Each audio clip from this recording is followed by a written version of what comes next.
Enfadarse con la persona adecuada, en el grado exacto, en el momento oportuno, con el propósito justo y del modo correcto, eso, ciertamente, no resulta tan sencillo.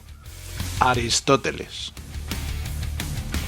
¿Cuántas veces nos hemos dejado dominar por la ira o el enfado? ¿Cuántas veces estábamos tan enfadados que no hemos querido ni escuchar al que teníamos enfrente? ¿Pero por qué se produce? ¿Qué mapas mentales son los que llevan a ese estado de enajenación? Pues en el programa de hoy conoceremos qué es, cómo se produce, la ira y cómo aprender a gestionarla. ¡Comenzamos!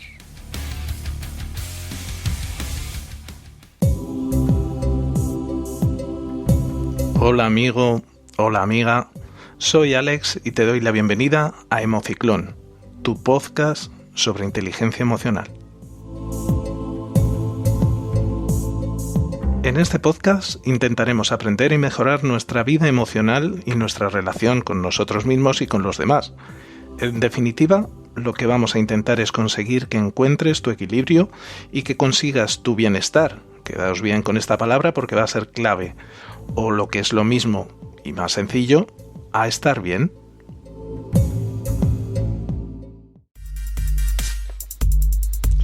La ira es una de esas emociones básicas que tiene nuestro cerebro. Lleva ahí desde el inicio de la vida y aún a día de hoy no hemos aprendido a gestionarla correctamente. Históricamente nació como un mecanismo de defensa. Hemos comentado muchas veces en este podcast que nuestro cerebro viene programado en modo supervivencia, por lo que esta emoción nació con ese propósito.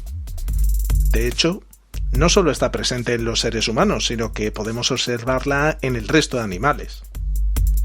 La emoción del enfado o la ira desencadena un mecanismo donde el cerebro va a generar adrenalina que va a empujar al corazón para que bombee más sangre a los músculos, para agudizar la vista, en definitiva, para poder enfrentarnos a esa amenaza que tenemos delante.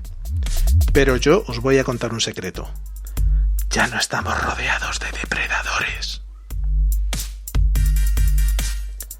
¿Y qué diferencia hay entre el enfado y la ira? Pues sencillamente sería la intensidad de esta emoción. El enfado puede ser algo superficial o que vamos fraguando, pero la ira es un estallido prácticamente incontrolable y muy difícil de dominar. ¿Y cuándo surge? Pues el enfado surge cuando notamos, por ejemplo, que hay algo que consideramos que es injusto. Alguien se cuela en el mercado y no consideramos justo porque nosotros llevamos esperando un rato. O alguien que se mete en nuestro carril cuando vamos conduciendo sin dar el intermitente. O un penalti injusto en contra de nuestro equipo. O si alguien se deja a la puerta del ascensor. O si un político hace una declaración con la que no estamos de acuerdo. Hay millones y millones de ejemplos. Todas estas cosas nos enfadan. A mí hay dos cosas que me irritan bastante. Que me digan varias veces lo que tengo que hacer y que critiquen cosas de mi trabajo sin conocerlo. Cuando lo hacéis vosotros o vosotras, no, porque me encanta que me digáis lo que puedo mejorar y me encanta aprender de mis errores.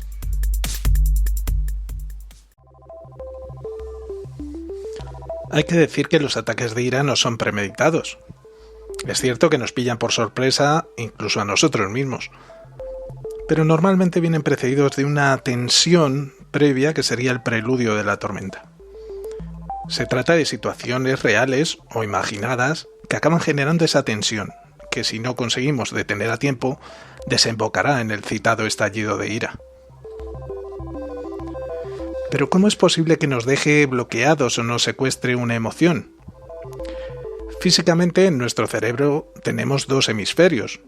Lo voy a explicar de forma muy básica, pero para entendernos. Pues las emociones como la ira, la ansiedad o los ataques de pánico, lo que hacen es bloquear las interconexiones que hay entre esos dos hemisferios. De esta forma, las emociones quedan aisladas en el hemisferio derecho, que es donde se genera la emoción, pero queda sin la capacidad de análisis o razonamiento propio del hemisferio izquierdo, con lo cual quedamos bloqueados por la emoción.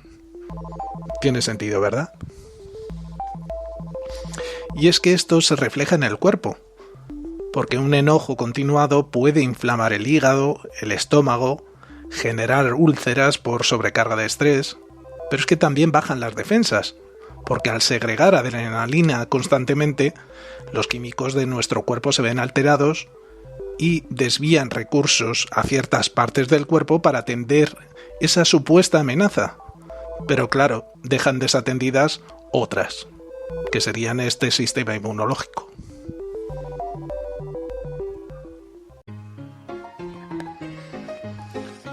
¿Pero qué debemos entender del enfado? Pues que hay cosas muy habituales que nos pueden generar estar irascibles, tanto a nosotros como a los demás. Por ejemplo, estar incómodos.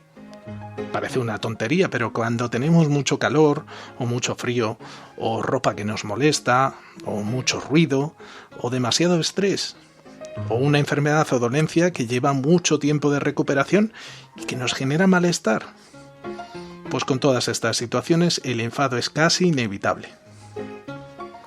¿Los celos y la baja autoestima? Pues también. Como dice Yoda, el miedo lleva a la ira. Y es que es cierto, los celos en realidad ¿qué son? Son el miedo de perder a alguien. Esto merece un tema aparte, pero ese miedo nos genera una desconfianza y ahí es donde viene el enfado. La mayor parte de las veces son películas que nos montamos en nuestra cabeza, pero ya sabemos que el cuerpo siente el miedo, lo vimos en el episodio 2, tanto si es real como si lo imaginamos. Con la autoestima es similar, sentimos el miedo de no caer bien o de no gustar, con lo que estamos a la defensiva y a la mínima salta la chispa. La depresión, que también podríamos catalogar como algo incómodo, puede generar enfado y estar molesto o molesta con la gente. También en estados de ansiedad, donde no controlamos ese hemisferio izquierdo de autocontrol o análisis, puede llevarnos a estar irascibles. También las alteraciones hormonales, que desequilibran la química de nuestro cuerpo, puede llevarnos tanto a estar tristes como a estar enfadados. Y este desequilibrio químico puede venir también por el consumo de medicamentos o alcohol o drogas que pueden acarrear desinhibirnos y llevarnos a estados donde la parte de análisis o de control de las emociones es prácticamente nula. También se pueden dar estos enfados con la frustración que veíamos en el episodio anterior. Y también puede venir de haber recibido una educación con pocos límites. Al ser demasiado permisivos con nuestros hijos, no entienden que alguien les pueda decir que no a las cosas. Y eso puede llevar a que en un futuro no toleren esas negativas y se rebelen constantemente y se enfaden y nos contagien el enfado a nosotros. Y ya en casos más extremos, cuando hemos vivido experiencias traumáticas en el entorno familiar, ya sea de violencia o de agresiones, también cuando existe una personalidad impulsiva con falta de control sobre los propios impulsos, o por enfermedades psicológicas como el trastorno de personalidad límite, el obsesivo o el bipolar. He de deciros que todo esto nos puede servir tanto para entender por dónde vienen nuestros enfados, como para entender de dónde pueden venir los enfados de los demás. ¿Os acordáis de aquello que comenté de que la gente no nos haría daño a propósito, sino que muchas veces son las mochilas emocionales con las que cargan, las que hacen que a veces se enfaden con quien menos se lo merece? Pues eso es así.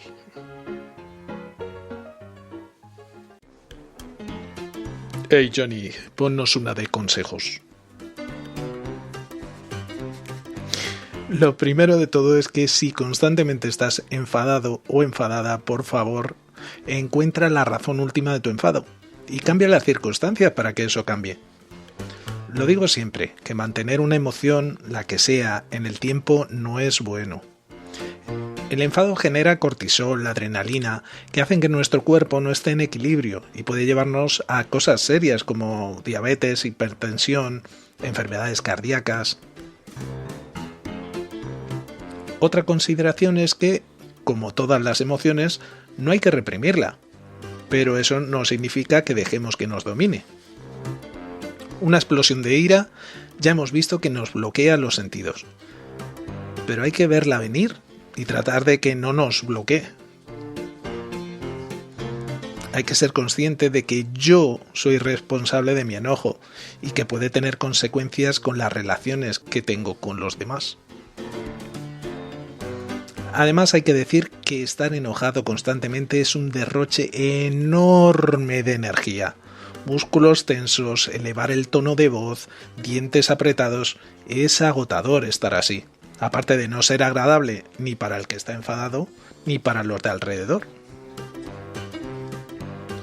Ojo con el enojo, que cuando se desata tendemos a hacer daño a la persona que nos ha enfadado.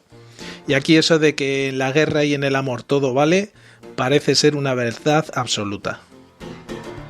Nos defendemos haciendo daño a otros, y reparar el daño siempre va a ser más difícil que causarlo. El enfado es como un incendio. Todo lo que está alrededor se contagia de esa emoción y después a ver cómo lo arreglas.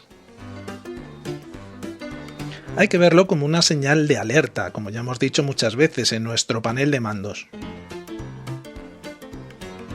¿Qué? ¿Cómo? Me estoy enfadando. ¿Qué pasa aquí? ¿He visto algo que creo que es injusto? ¿O lo que me pasa es que estoy incómodo? ¿Creo que estás haciendo tú algo mal? Si eres capaz de darte cuenta de lo que te pasa, ya tienes medio enfado controlado. Porque ya sabes de dónde viene y si lo expresas antes de que te invada la ira, ya es el 100%. ¿Por qué? Porque los demás van a entenderte, por lo general, si comunicas cómo te sientes e incluso podrán ayudarte a superar ese momento.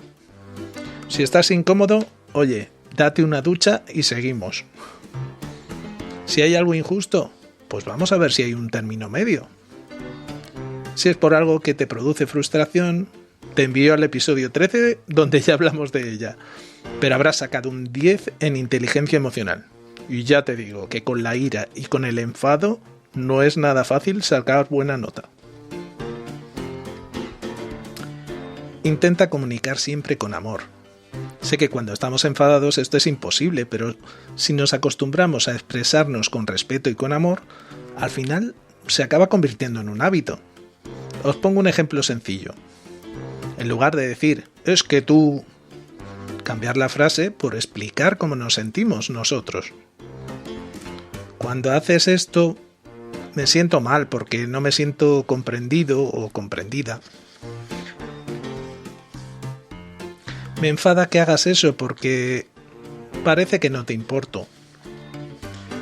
Si hablamos desde cómo nos sentimos nosotros, no estamos atacando al otro.